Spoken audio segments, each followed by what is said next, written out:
So critical thinking has been a topic which our former president, Lino Guzzella, brought up at ETH.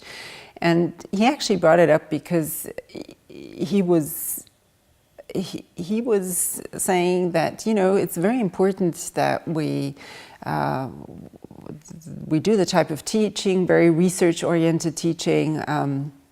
We all need the basics of mathematics and informatics. But what is also important is that the students come to the lecture halls or the courses and they critically reflect everything, for example, which the professor says. And he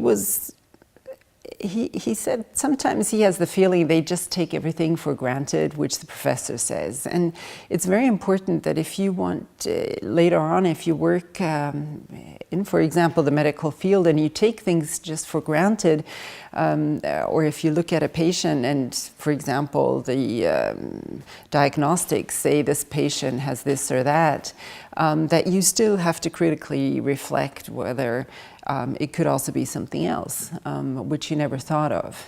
And so critical thinking in the medical field will become even more important, I'm convinced.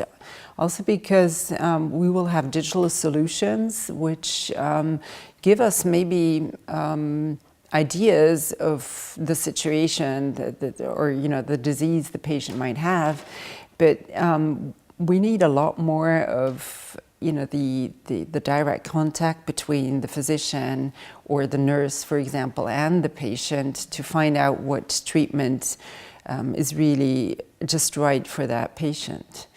So it's really this critical reflection of data, but also of the interpersonal exchange, which is really important.